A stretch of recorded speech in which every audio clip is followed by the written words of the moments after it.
What's up, everybody? Welcome back to the Midas channel.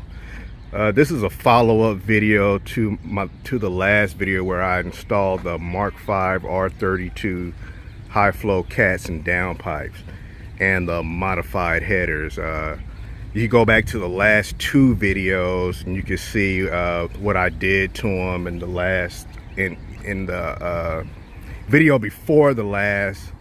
No one really seen it. It didn't get too many views because of the Oscars controversy, so a lot of people didn't watch it, so you might want to go back and watch that one. Went into more detail at that video, so go back and watch that one if you haven't, or if you're new. You can see here I got everything together. Of course, you saw I was driving in the last video at the end, so yeah. But this is how the stuff that I painted, the valve cover and the intake manifold, this is how they came out. Came out pretty good. You saw in the last video I had to paint this twice because the first time I let it air dry and it didn't wrinkle up as quite as good. So the second time I put the spray on heavy, the VHT Wrinkle Plus. Then I went over with the heat gun. It wrinkled up better, and I was trying to get it to match the air box. It matched a lot better, but you can see these wrinkles are they're a lot smaller, a lot tighter, and you can see the air box, the wrinkles are a little bit, they're a bit bigger, but they're flat, and it has a bit of a sheen to it because this was powder coated, I think. And this is the CTS intake right here. That's also for the Mark V R32, but it fits this car too, and the 3.6. So I painted that and let it dry. And this stuff dries real slow. Even after I had it on the car and let it sit overnight, it still dries real slow. And I think it takes about 7 days to cure. And then the, of course, you know, the valve cover, I just went over with the VHT engine spray, and that came out all right.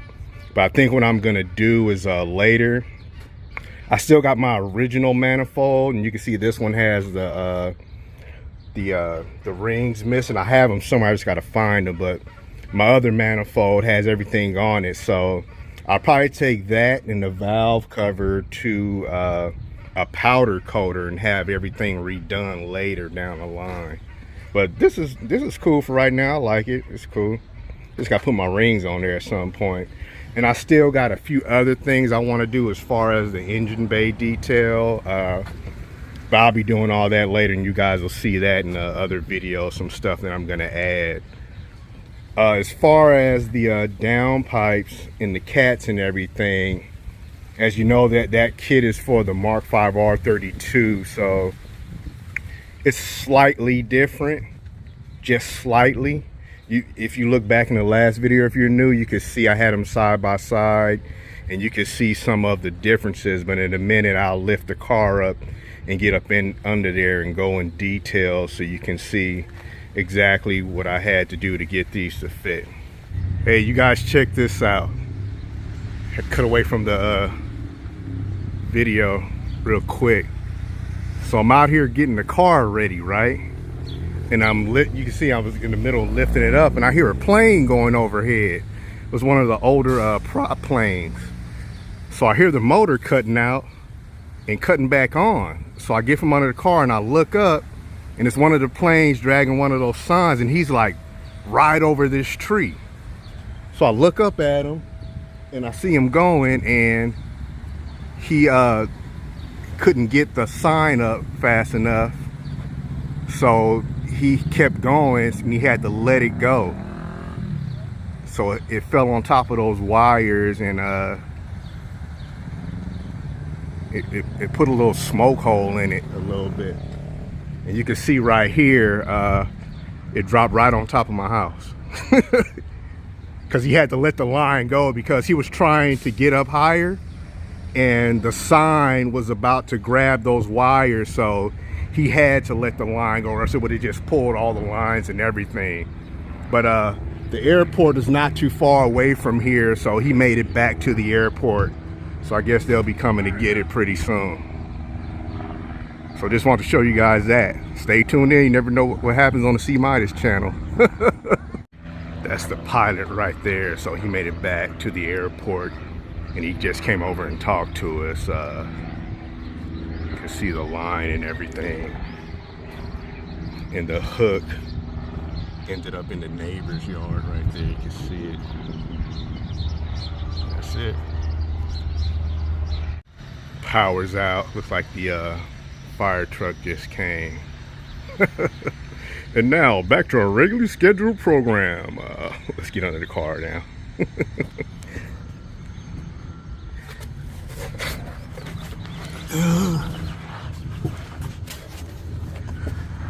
Let me turn the light on right quick.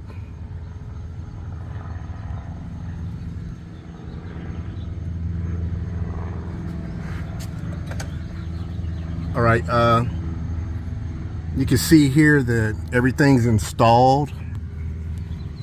Sorry guys, I hit a button. You see everything's installed. You can see all he had to do was he cut part of the original pipe and just opened it and slipped it over. So I can't remember how much we had to go in, so you will have to take yours to a shop and see how much. But I know he said he opened this about 2 inches, but when we originally put it on it still wasn't fitting, so we had to open it a little bit more. So that's just the mid pipe. And the other thing is the cats, they sit upwards. I mean, I'm sorry, the oxygen sensors sit upwards instead of down. So you can see right there, they were kind of close to the heat shield, but they don't hit or anything. And all I did was, I don't know if you can see right there, I just stuck a wrench in there and I just pushed the heat shielding back a little bit further away from the oxygen sensors. So if you get these, make sure you put the oxygen sensors in first, because I didn't, so I had to reach my hand in there, get them started and everything. And the only other thing that I had to do besides cutting the rear to get these to fit was these hangers. When we put everything on, we were tapping the rear to get it to get these sleeves to go all the way in, and the front of these was hitting this. It was hitting the subframe. So what we did was we unbolted all this, slid it back, and cut the hangers back. So we just cut the hangers back about like maybe a quarter of an inch, so these wouldn't hit, you know, when you're driving, it's moving, it would have been knocking and everything. And I don't know if you can see right there on the driver's side downpipe.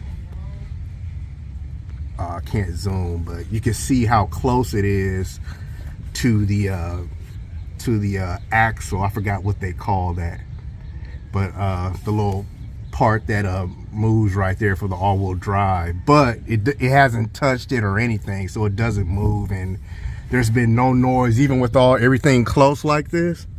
I've been driving it for about 2 days now. There's no noise, nothing's hitting anything or anything. So that's it for that. Came out pretty good.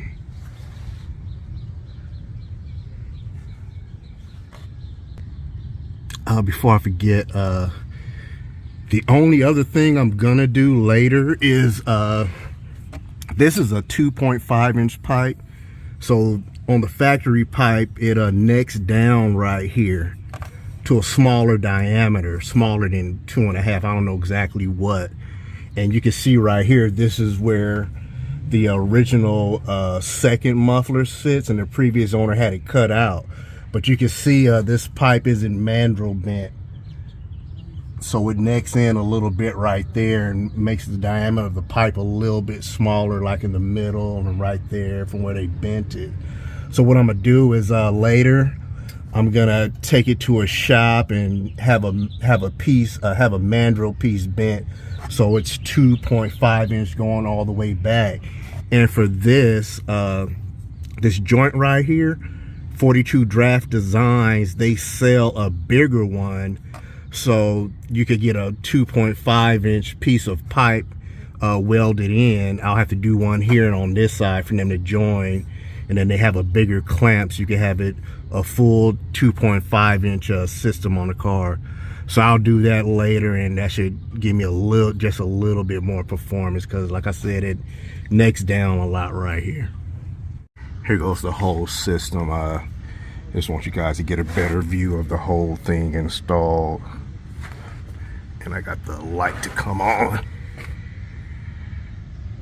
so you kind of see how the oxygen sensors sit.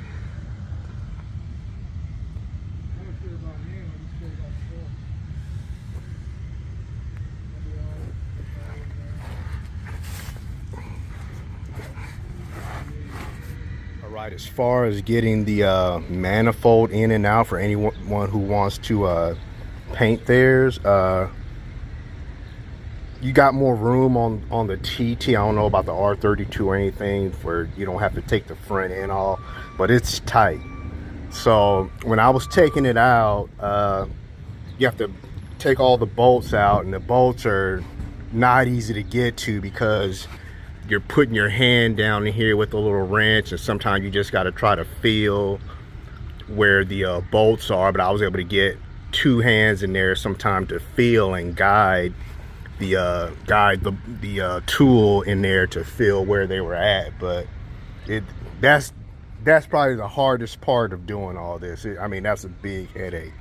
So you get all that loose, and there's 2 brackets. There's a bracket that holds the oil dipstick, and a bracket that holds these sensors right there. There's that bolt and that bolt. You take those off and they'll move out of the way. And you pull this all the way back, take all the bolts out, loosen everything on the back and everything, right? So you're gonna have the airbox and everything out over here. You're gonna take this out, slide it over. I mean, it's not gonna go straight over. You're gonna have to work it, but it was real close, and I scratched the original one a little bit trying to get it out. So trying to get this one back in, I was running into the same issue, and I would have scratched it all up. So what I did was this wire loom thing, this holds the wire loom for the injectors, and there's a vacuum line hose too. So what I did was, because it sticks right off of the back of the fuel rail, and you can see that this needs to go straight down, and you can't do it with all that on there. So what I did was I took this off, and then what I did was I got this lined up to go down, because it'll come like right here, and you got to make sure the gaskets don't push out because it's still kind of tight. And what I did was when I got everything lined up, I just took the whole wire loom all the way across and put it up over the fuel rail.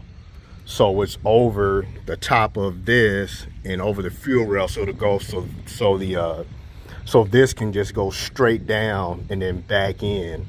And that's how I did. So I just left it off, and for now, but probably if I do this again, I'll take the whole front end off so I could put that back. I mean, it's not gonna really affect anything. Some people might not want to remove it though, but that was the way I did it. I was able to get it back in without scratching it up. That way it went straight down. It was still tight. This was still like right up against there.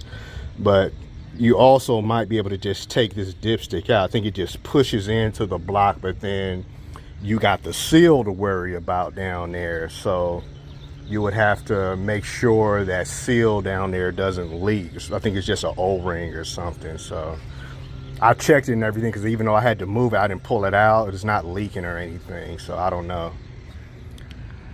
But that's how I got it done. Also, I didn't do the chain tensioner, because after I took everything out, I saw that there was a few things loose. There's a bracket that holds the bottom of the airbox, and one of the bolts was loose, so it was kind of like rattling, and I think that was the sound that I was hearing. So I noticed after I put everything back together, and even some stuff under the car, oxygen sensors where the lines for them weren't they weren't in the little holders that's under some little metal holders that they slide into, kind of like this. They weren't in there, so I noticed after I got everything back together, I stopped hearing any noise. So I just did that, and what I'm gonna do though, I'm gonna check the timing with a VCDS, check the cam phasing and everything, and if it's off, I'll go ahead and replace the tensioner and double check again. But everything on the inside was in such good condition, I'm thinking that this car had the timing done somewhat recently. I'm gonna have to check the records on this car, because like I said, everything was in real good condition, especially looking on the inside of the motor. Even when I looked at the pistons were pretty much clean. I stuck a camera in there when I took the spark plugs out, and I looked at each cylinder. They were pretty clean too. And this car doesn't really burn oil. I don't know if all VRs are like that, but this car just never really burns oil at all. So,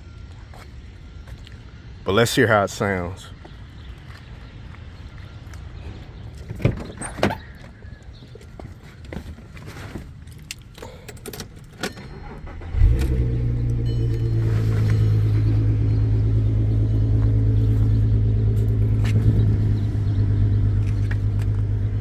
See, it gets quiet, and remember I got the stock muffler on, so at idle it's pretty quiet, and that's what I like. It doesn't have to be like super loud for me. I think the only way that I would change the rear muffler is if it actually adds power and probably lighter weight. So I'll probably look around for something like that and do that later. But let me rev it up for you.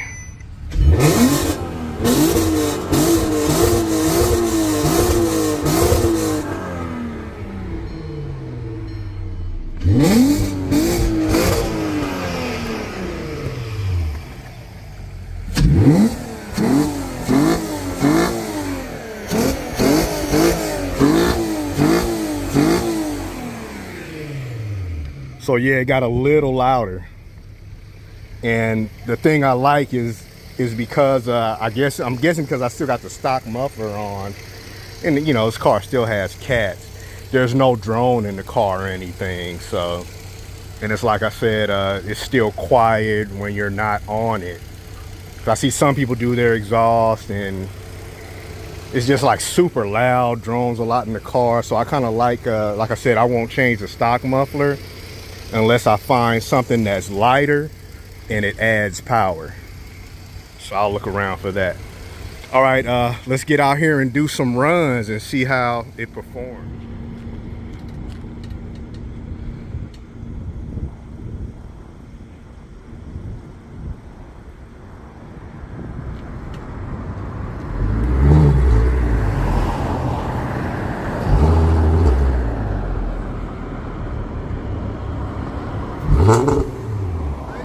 Yeah. Ready to start? Yeah, we good. All right, start. All right.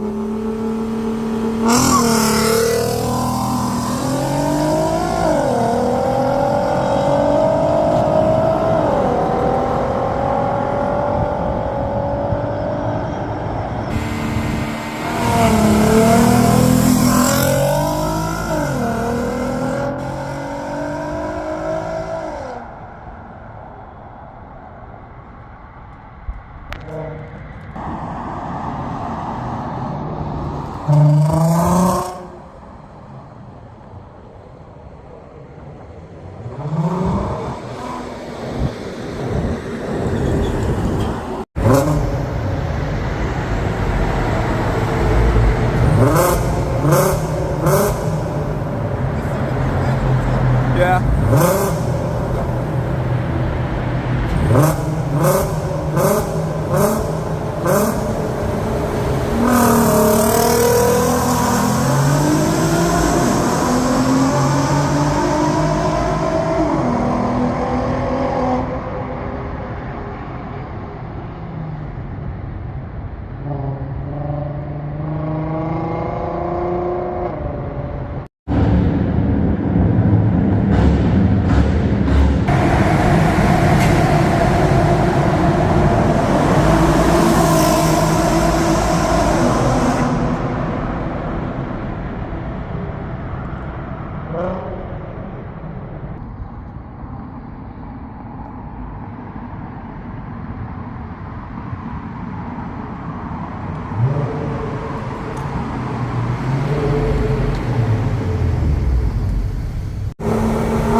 you guys, it got dark.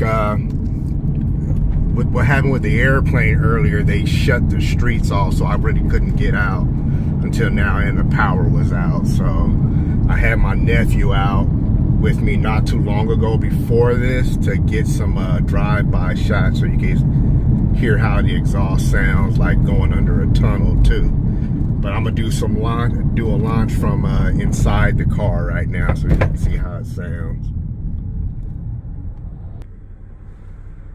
All right, here we go.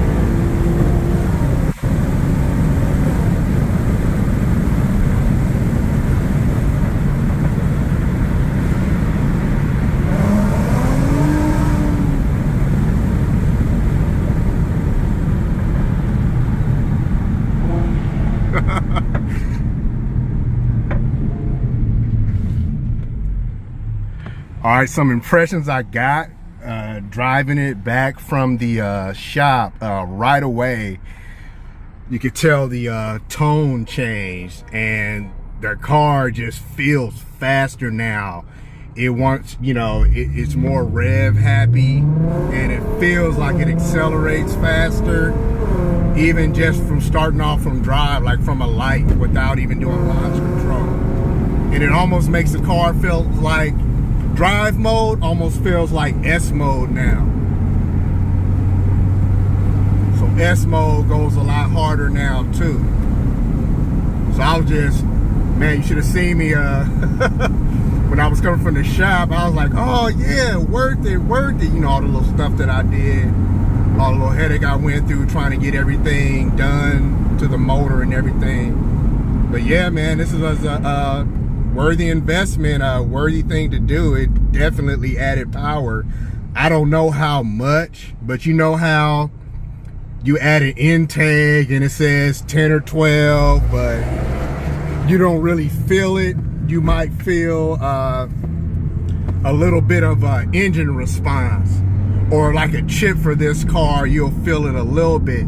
This exhaust, this downpipe and cats in the headers, you feel it. When you drive, you definitely gonna be like, oh man, this added probably at least it feels like it probably added at least 25 or 30 horses to me.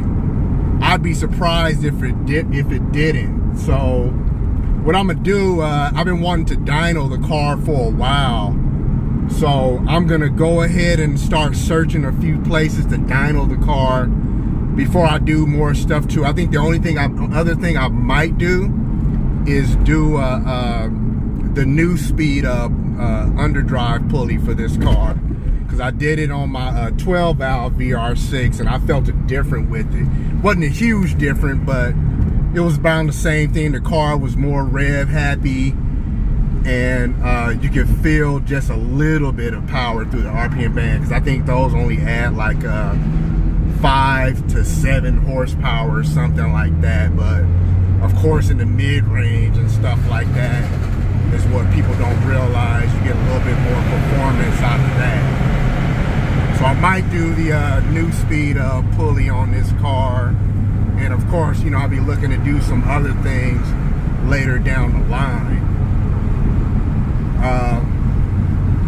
I'm gonna go turn around here and do one more launch.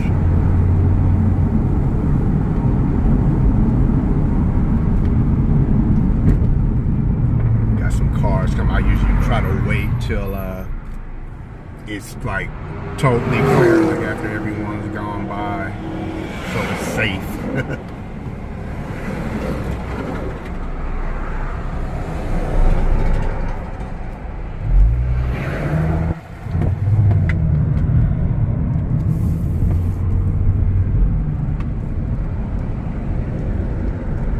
In fact, I'm gonna do one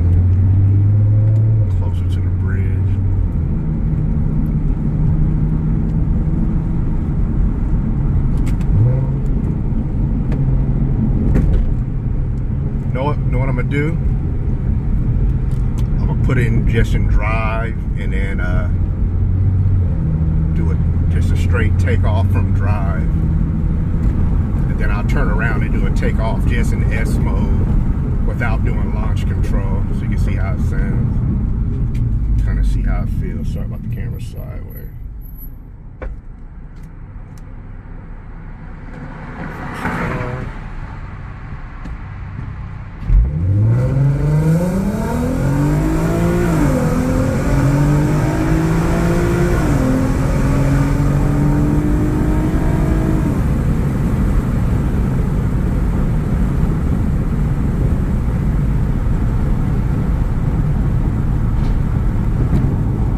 Back around and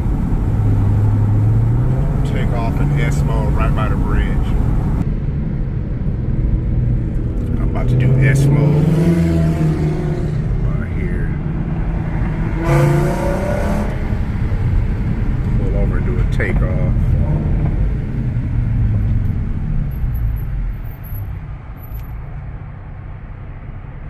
All right, here we go.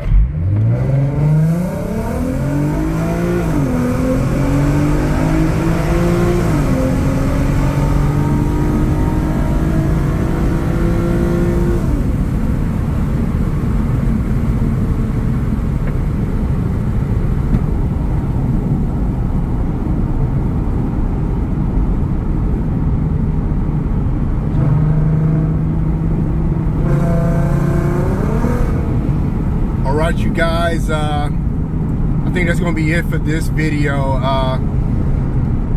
Like I said, no, matter of fact, I'm going to go back home and go over some of the tests and stuff. Alright, you guys, I just made it back. I just want to go over a little bit of what I did with the heat protection stuff. The temps did go down. I remember before, like, if this was like if the valve cover was at like 200, this would be at like 150. So it's down like about 50 degrees now. Maybe a little less, maybe a little more. In the front, I can't remember, that was like a 1, that's around the same, because it's still got the hot air blowing onto it and everything. But the biggest change was the exhaust. See how that's 190? Now remember before when I did this, it was like 290. And I did this a couple times, getting on the car hard, letting the car sit for a minute, and then taking some readings. And then I think one time from the back here, it got to like three something, and you can see where it's at now. So it took about a little over 100 degrees, that exhaust wrap and the heat screen I put on, the heat shield and all that, took a lot of it down. And I'm gonna try to point right there. Let me see. And see right there, that's the downpipe, the middle part. It's at 260. That's the part that's not wrapped, the actual flexor, in the mid pipe. So that tells you that this is actually, the header is actually a lot hotter, but the heat is being blocked from all this. And that ceramic coat, what it does is it spread the heats out and makes it move away, so it doesn't just sit there. And that also helps with the scavenging in the exhaust. So like I said, all this little stuff is worth it. I can touch this now, and you know, the valve cover gasket is still hot, but this is a lot cooler now. I remember this part really would get hot even after it sits for a minute. It's just cool now. But of course, with the hood closed, the heat is just going to rise anyway and get all over it. But once the car starts moving, it's just going to cool off quicker. As far as the intake, I noticed that this scoop right here, this factory scoop, it used to have a piece that just came straight down to go into the factory air box. So before that, when I would drive, the air was just going under, you know, in here like that. So I cut that piece out. And then there was another piece inside there that I cut up. I'm actually going to put a video up of what I did to that, a little short video of what I did.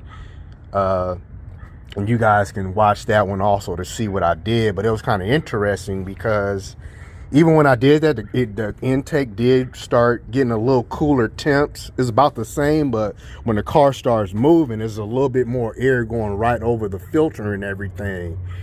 So, but what I noticed was, I thought it was kind of odd. I was like, I just opened that up, it should be running cooler.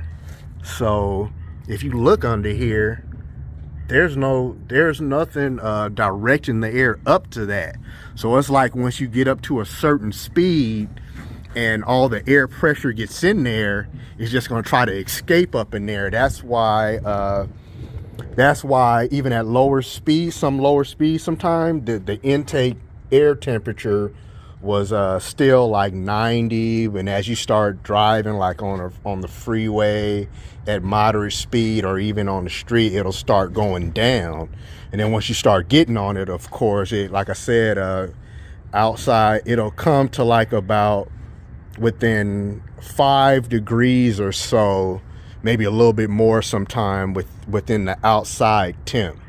So I think the last time it got the lowest I got, it was 67 degrees. It was 67 outside. I can't remember what the temp was this time, but I know it got down to 69. But that was because I was running out of road and I just came back home and everything. So I just did that and went from there. So I'm gonna try to make some type of scoop that just comes down to about maybe there.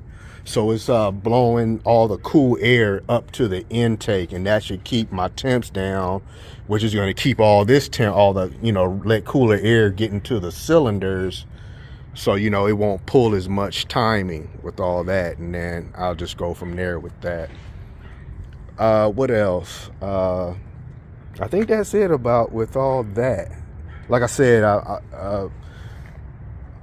the car feels real good. I mean, it's real responsive now. It feels faster, definitely from the bottom, from low speed to mid and high. The car just feels faster everywhere. You could definitely feel it's way more responsive. So I'm pretty happy with it right now. But man, when I was coming from the shop that day, I was like, man, it's worth it. So now I'm like, man, I'm wondering what cams are gonna do. And then another thing, what I want to do for the summer, I'm a bug USP because they used to make a test pipe, and I was looking at some of their old ads. They used to sell this same downpipe in cats for the Mark 5 R32. They used to sell it with the test pipe.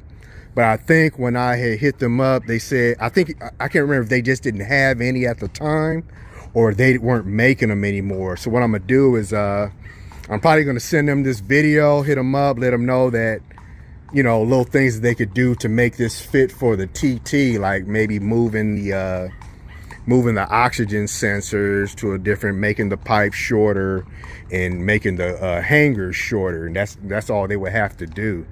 And then they could sell it for the TT 3.2 liter.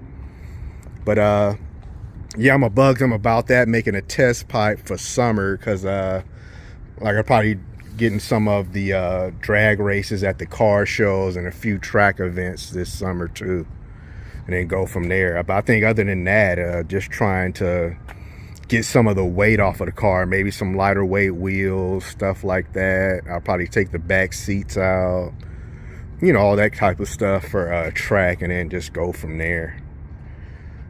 But yeah, I'm happy with it. I'm, you know, like I said, it's real responsive, feels like more power and everything. I'm glad you guys you know, tuned in to watch it. I know we had a little fiasco with the airplane today, but yeah, leave a like, comment, follow, subscribe for sure, because like I said, I might do the I'm gonna check the timing change with VCDS And like I said, I need to change the CV axle, so that'll be a good time for me to put the car in time and check it. So I'm gonna check that first, and if I do need to put that tensioner in, I'll do that at that time. And then, like I said, I want to do the I'm thinking about doing the new speed crank pulley too, and then just go from there.